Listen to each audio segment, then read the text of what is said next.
In a vast field, under the bright sun, a young boy worked diligently alongside other farmers. They all tilled the earth, planting seeds and nurturing the soil. As he completed his work, an elderly man approached him with a bag filled with rewards, a way to say thank you for his hard work. The boy, with a kind smile, politely declined the gifts, sharing his belief that good deeds shouldn't always be done for rewards. The old farmer was touched by the boy's words, his eyes welling up with tears. The surrounding farmers nodded in agreement, their hearts warmed by the young lad's noble sentiment.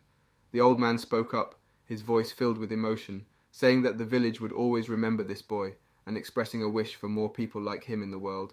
Suddenly a blue screen appeared, surprising everyone. It announced that the villagers' favorability towards the player in the virtual reality game called Divine Catastrophe had increased by 1 reputation point.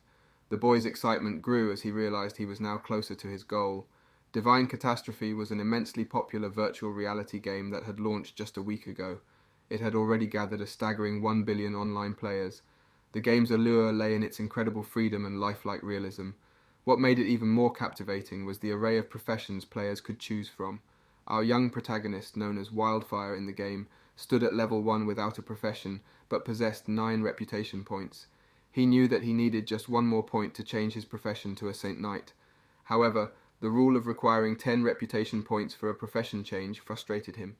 Even though he was disappointed that he had abstained from claiming mission rewards to gain reputation points, Wildfire found comfort in knowing he was getting closer to his ultimate goal. As he walked along the serene path surrounded by lush trees, he noticed an elderly man who seemed to be in distress. The man was coughing and appeared to need help. Excitement surged through Wildfire as he offered his assistance and asked about the man's needs. The old man hesitated, unsure if the young boy was up to the task.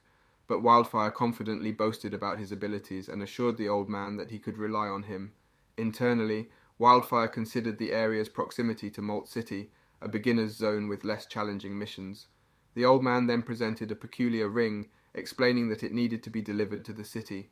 Wildfire was momentarily puzzled, as Malt City was just a few steps away. Seizing the opportunity, the old man convinced Wildfire to accept the ring, slipping it onto his finger. In an instant, Wildfire was engulfed in a radiant golden aura.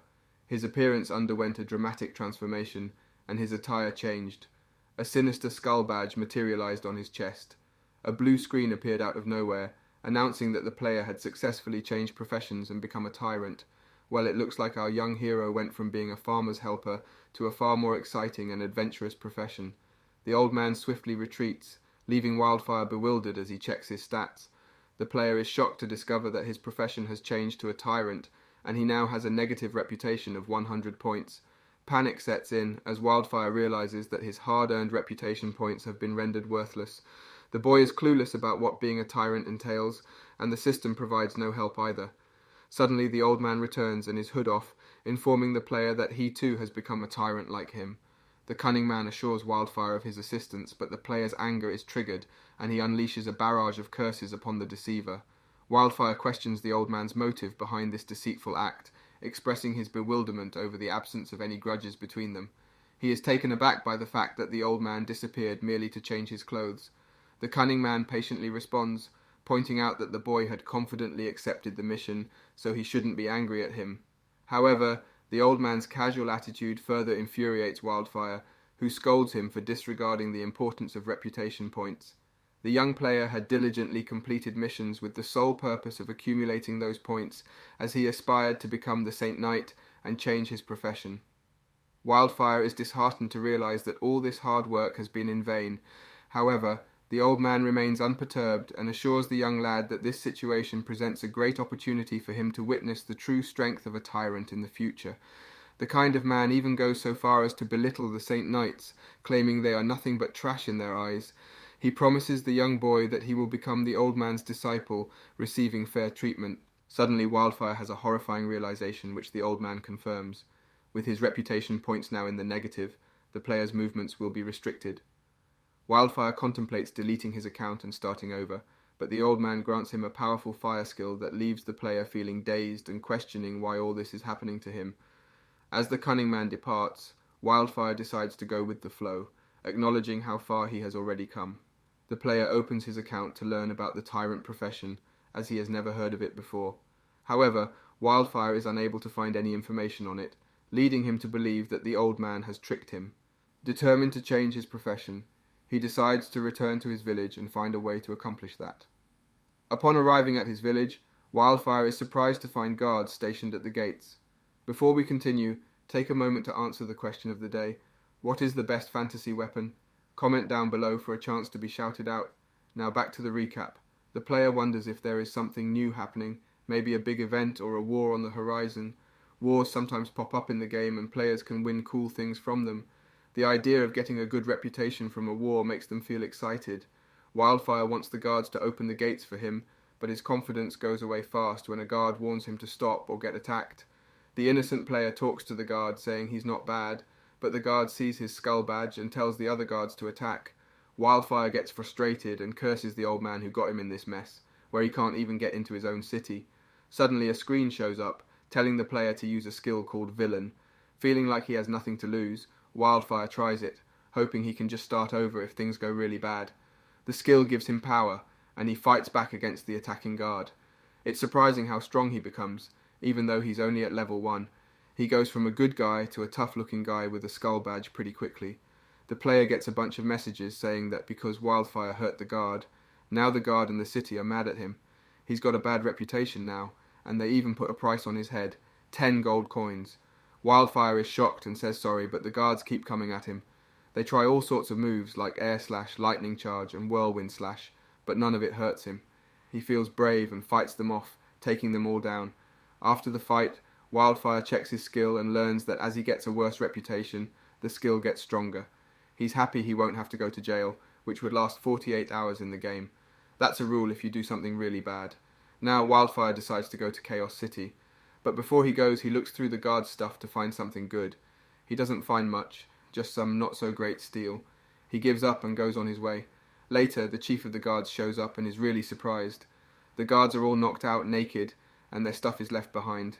The chief hears rumours about an adventurer who did this and gets really mad. He offers a big reward, 200 gold coins, to anyone who catches Wildfire, dead or alive. Meanwhile, Wildfire is headed to Chaos City, not knowing about the danger behind him.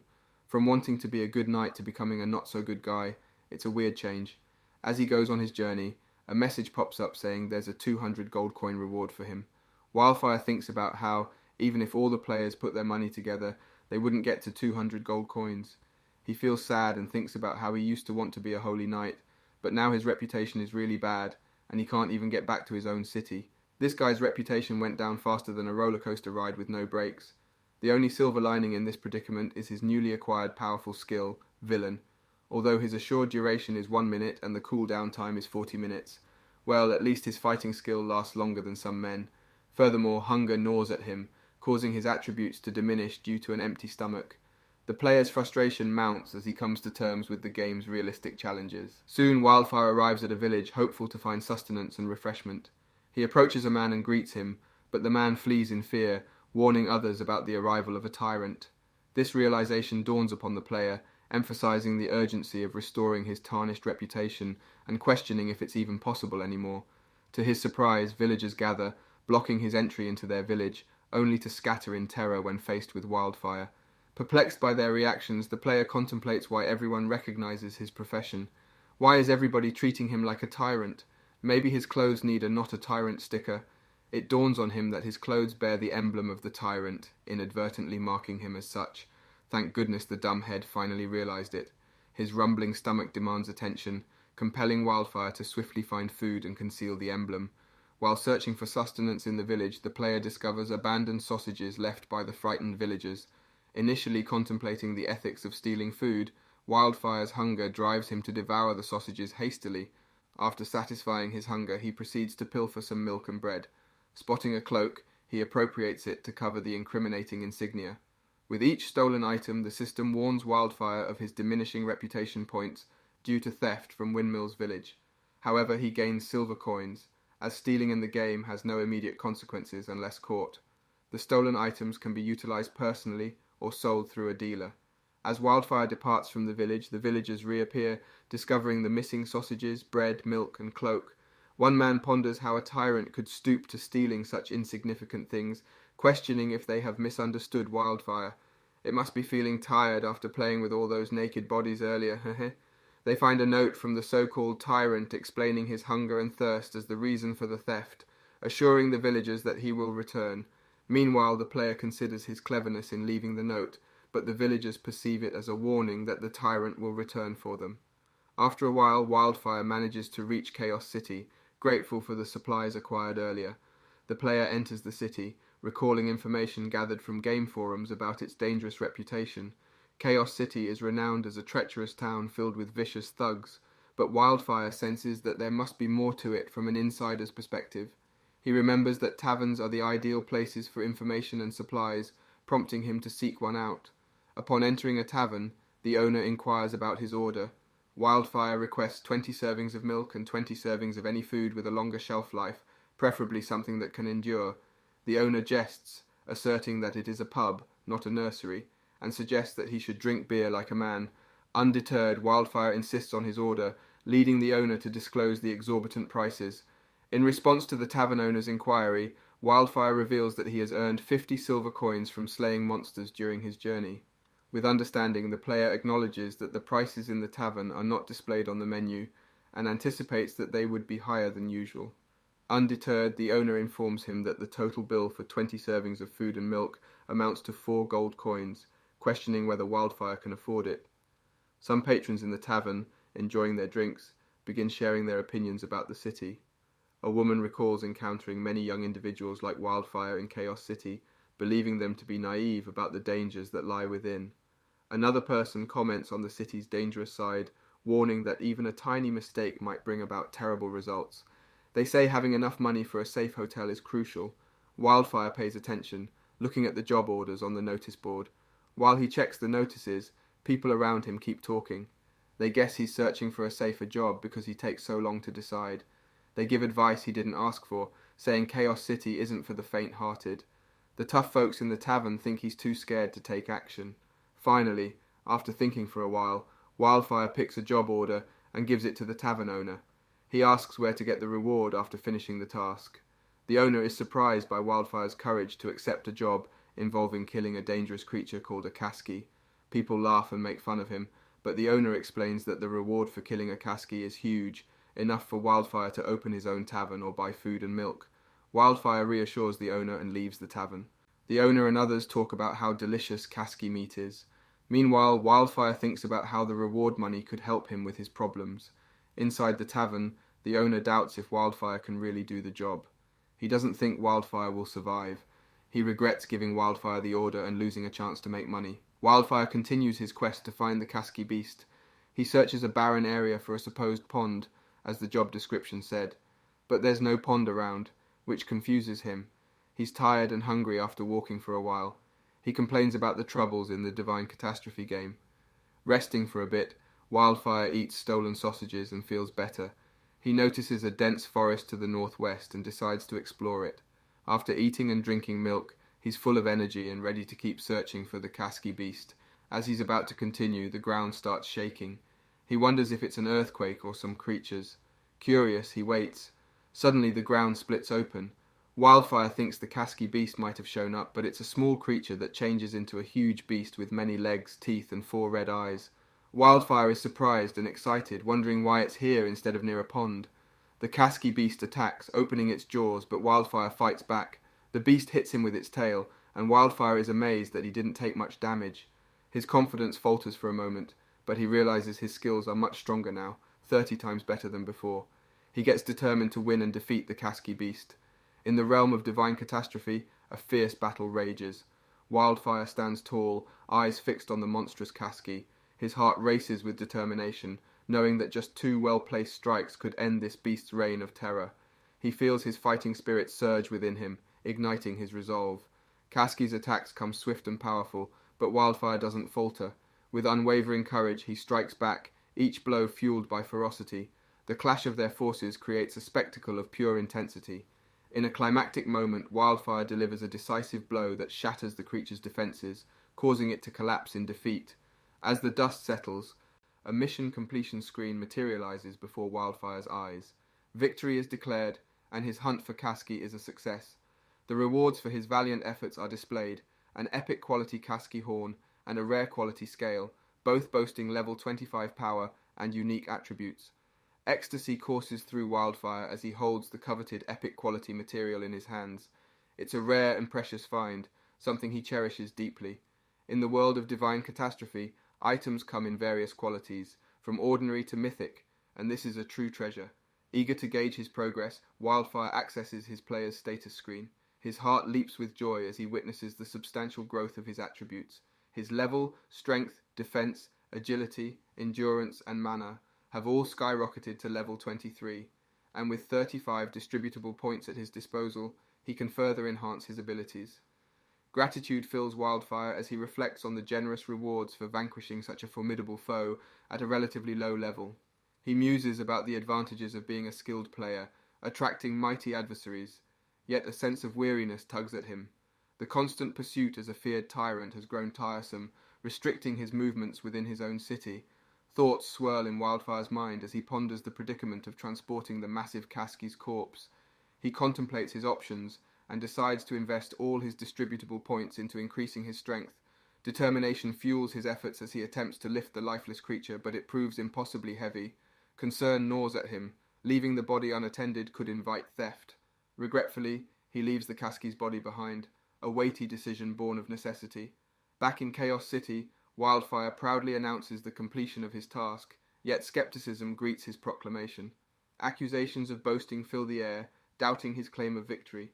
Amidst the doubt, a familiar face emerges, a jovial drunkard who had witnessed Wildfire accepting the commission. Laughter echoes through the tavern as the man playfully teases the young player. The tales of his supposed exploits spark amusement, though Wildfire remains resolute. Undeterred by the laughter, he seeks out the bar owner to claim his well-earned reward. The old man's skepticism escalates to agitation, but the bar owner intervenes, asserting his authority. He questions Wildfire about the Kaski's demise and its body. Surprisingly, Wildfire admits the truth. The Kaski's death was not about law and order, but the delectable meat it provides. A demand for the body rattles Wildfire, who calmly explains the impracticality of hauling such a massive carcass alone. He assures the bar owner of evidence and justification for his actions. The tension rises, and the bar owner warns of the grave situation. Unfazed by the owner's threats and insults, the player maintains a confident smile, paying no heed to his words.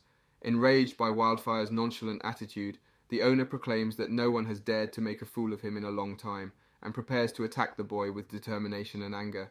Wildfire experiences a strong sense of cruelty emanating from the bar owner, leading him to believe that it is the reason the owner can pacify people in the tavern.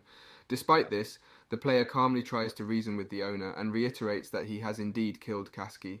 Wildfire suggests that the owner accompany him outside the city to witness the beast's lifeless body, intending to claim his reward. However, the bar owner grows upset and warns Wildfire against making threats. The owner attempts to strike the player, vowing to bring about his demise. Much to the owner's surprise, Wildfire effortlessly evades the attack. Desperado intervenes, claiming that the boy possesses exceptional speed and refers to him as a little monkey. He boldly proclaims that his next punch will mark the end of Wildfire. Frustrated with the bar owner's attitude, the player decides it's time to teach the owner a lesson, and concludes that he is not in the mood to give any reward. In a composed manner, Wildfire declares that he has no intention of killing the bar owner, since there would be no one left to pay him. Onlookers comment on the player's recklessness and arrogance, believing he is courting death. Even in the face of imminent danger, they cheer for the owner to eliminate the boy once and for all. However, Wildfire effortlessly evades another punch from the bar owner, instead slashing him across the chest with his sword, inflicting a severe wound. The owner sure knows how to throw a punch, or at least how to miss a punch. Maybe he should consider a career in synchronized dancing. The player reminds the owner that he specifically mentioned not wanting to kill him. Wildfire ensures the owner will spend several days in the hospital. The boy sarcastically remarks that the owner will now have to cover his medical expenses as well. The bar owner underestimated Wildfire's strength, and now he's nursing both his wounds and a bruised ego. Observing Desperado's defeated expression, the player sees his sword as the owner contemplates Wildfire's strength. The people in the bar begin taunting him, claiming he is no longer strong and has lost his charm. They mock the bar owner's inability to defeat a mere child. This enrages the owner, who shouts at them to cease slandering him.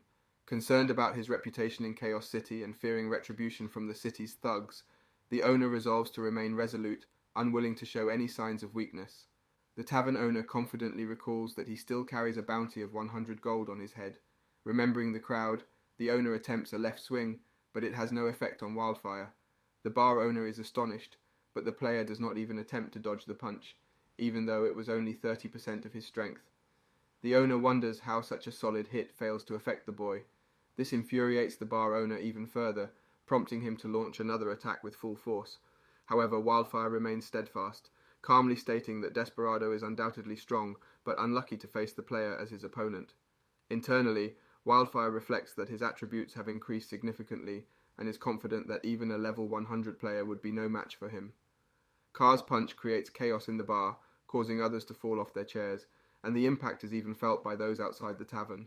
However, Wildfire stands firm, thinking that the blow only depletes a fraction of his power, around 1 to 2%. As he approaches, the bar owner becomes frightened and begs the player not to come any closer. Wildfire warns him that if he can't control his strength, the owner might meet his end in his hands. Meanwhile, the drunken man contemplates whether Kasky has truly been defeated by the kid. Wildfire ponders launching an attack on the bar owner, believing that a single blow from his sword could inflict 10 damage to the owner's HP. However, he ponders whether the owner will still refuse to pay the reward after all the trouble. Instead, Wildfire suggests that it would be easier to simply kill him. The mere mention of this frightens the owner, and he quickly offers to pay the money, pleading not to be killed. Satisfied, the player realizes that he no longer needs to go through the hassle of retrieving Kasky's body. While a fire proceeds to ask for his payment, the bar owner hastily gathers all his savings, stuffing them into a bag, hoping it is the correct amount. The owner anxiously asks if it is enough, but after counting, Wildfire informs him that the sum is short by 20 silver coins. Hurriedly, the bar owner goes to fetch the remaining amount, but discovers that all his money is gone, leaving him with nothing. Man, how soon the tables have turned. Reminding the owner of their initial encounter, Wildfire recalls how he had requested 20 servings of food and milk, with a long shelf life. The realization brings a glimmer of hope to the tavern owner, and he rushes to procure the required items for the boy. Meanwhile, among the spectators, a girl inside the tavern starts to wonder about the player's uniqueness. Her thoughts drift towards his background, especially since he managed to teach the notorious Desperado a lesson. Another boy chimes in, mentioning that the owner isn't weak, implying that the player must be exceptionally strong. He hopes, though, that this strong boy won't invite trouble. As anticipation fills the air, the owner returns with ample servings of milk and bread for Wildfire. Graciously, the player accepts the provisions and departs the tavern. Inside the bar, a collective sigh of relief sweeps through the people, thinking the kid has moved on. However, their surprise mounts as he reappears to share a tidbit. Kasky's body lies straight ahead, past the city. The owner's determination ignites as he decides to investigate. The kid no longer appears weak in his eyes. Unexpectedly, a newcomer named Wiki steps into the tavern, her curiosity piqued by the unusual daytime commotion.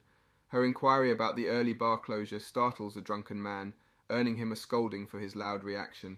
Another patron confesses to being equally startled, assuming the kid had returned. The attention turns to Wiki, who arrives bearing new information about a bounty.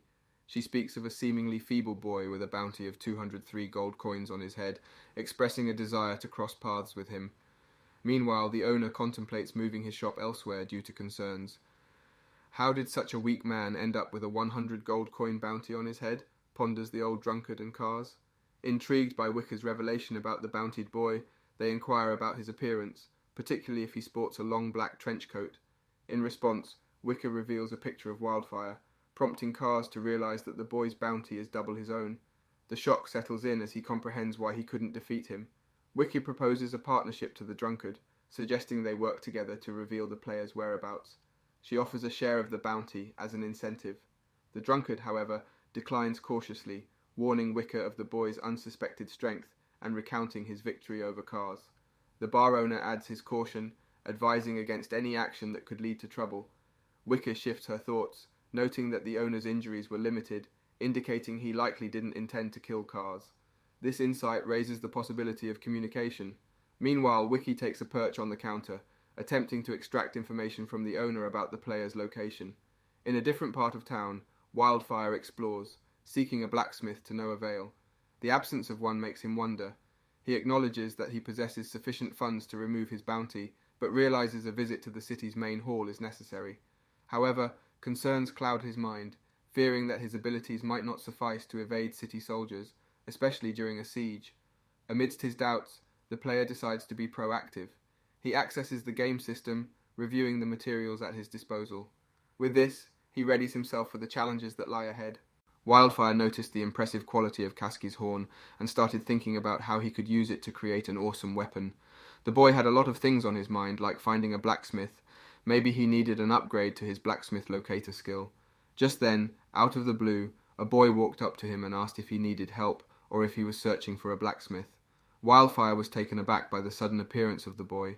He mentioned his search for a skilled blacksmith and asked if the boy knew of any. To his surprise, the stranger claimed to be the best blacksmith in the entire city, despite not looking like one at first glance. He seemed well equipped for the job. However, Wildfire had his doubts. The boy didn't dress like a typical blacksmith, but the boy understood his skepticism and explained that he only wore blacksmith clothes while working. This made Wildfire more inclined to believe him. The boy took Wildfire's hand and led him to a quiet, dimly lit alley to talk privately. In the secluded alley, Wildfire revealed his desire to have a weapon crafted. The young blacksmith's eyes lit up with excitement as he asked if Wildfire had any materials.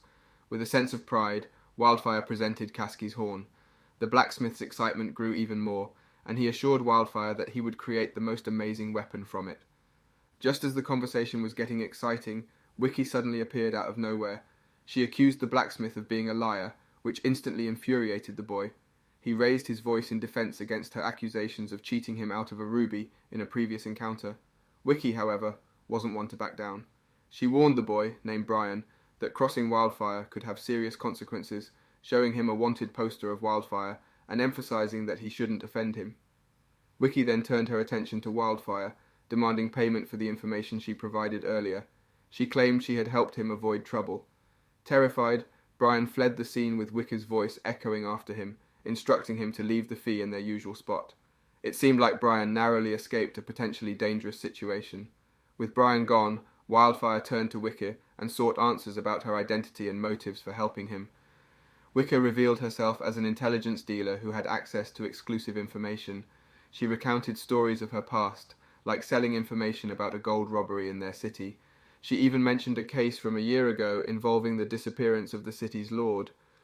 Wicca's confidence was palpable as she boasted about her impressive career. She explained that she was drawn to helping Wildfire due to his reputation as a victorious individual. To prove her sincerity, she proposed a collaboration. She wanted to take Wildfire to the best blacksmith in the world. However, Wildfire wasn't ready to jump into a partnership blindly. He warned Wicca that if he ever discovered any deceit, their cooperation would come to an immediate end. Wicca assures him that she has no intentions of betraying him and eagerly anticipates their collaboration leading the way. The intelligence merchant embarks on a journey with Wildfire towards the city of Veruga. Despite the player's suspicions about the remote location they encounter on their path, Wicca reassures him that the city is just ahead. During your journey, the girl questions Wildfire about his claim of killing Kaski. Confidently, he affirms that it was an easy task. This convinces Wicca of the need to gain his trust for his smooth collaboration. As they approach a city, Wildfire expresses concern about potential attacks. Wicca reveals her prior planning and leads him through an underground sewage system. She assures the player that guards avoid patrolling such repugnant places, even if the government commands otherwise. The intelligence merchant explains that these secret passages are reserved for individuals of certain status and provide access throughout Veruga City. Climbing a stairway, Wicca takes the lead while warning Wildfire not to peek at her. What does she think his crime is? Being a pervert? He resolves not to underestimate the non-player characters, NPCs, in the game, having been deceived twice before. Good for you. Eventually they reach the city, and Wicca directs Wildfire to a seemingly ordinary small blacksmith shop. However, he questions whether it truly is the best blacksmith in the world. A man emerges from the shop, and Wicca introduces him as Miss Timothy, a friend of her father and a skilled blacksmith. She requests him to craft a weapon for Wildfire, presenting the player as her friend in a difficult situation. To their surprise, Timothy declines, stating that he left the blacksmithing profession long ago. I guess Wiki is more of an intelligence misdealer. The blacksmith rather offers a place for hiding Wildfire. Wiki informs the man about her friend's intention to use Kaski's horn as the weapon's material, and playfully suggests that the blacksmith might not possess the skill to create a weapon from such a precious material.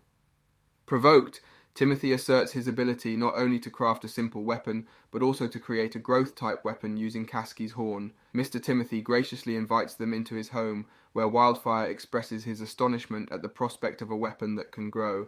However, the blacksmith is uncertain about his ability to create such a high-grade weapon. Seeking reassurance, Mr. Timothy asks both Wildfire and Wicker if they believe he is capable of the task. The blacksmith is uncertain about creating a high-grade weapon. The player assures him of his confidence in the blacksmith's abilities and presents him with the Kasky's horn, which impresses Mr. Timothy due to its epic quality. The blacksmith explains that it has been years since he had the opportunity to work with such a high-level material and expresses his gratitude for their trust. With a sense of urgency, Mr. Timothy closes the door and hurries into his workshop to begin crafting the weapon. Wiki reassures Wildfire that the blacksmith's initial hesitation was not meant to be rude, and the player understands, though he is concerned about Mr. Timothy's admission of not having worked with such high-level materials in years. Wildfire inquires about the blacksmith's previous experience with materials like Kasky's horn, but Wicker evades the question and guides him outside. Once they are outside, she reveals to Wildfire that Mr. Timothy is no ordinary blacksmith. Intelligence Merchant tells him about a legendary weapon, a blacksmith forge called the Fang of Truth, crafted from the fangs of Tlaturk. This revelation leaves Wildfire stunned by Mr. Timothy's extraordinary past. Their conversation is abruptly interrupted when Wiki pushes the player against a wall, urging him to remain quiet. We could have been such a hot moment with pressing and all, but our hero-turned-villain seems to notice as soldiers appear, and the girl explains that they are in the city's centre where patrols are common.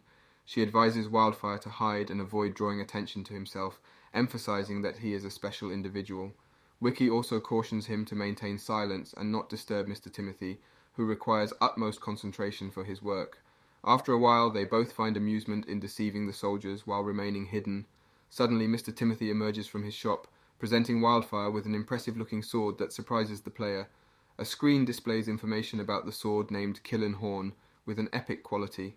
It is a one-handed sword that increases in level as the player levels up, boasting special effects such as Crying Blood Power and Devour.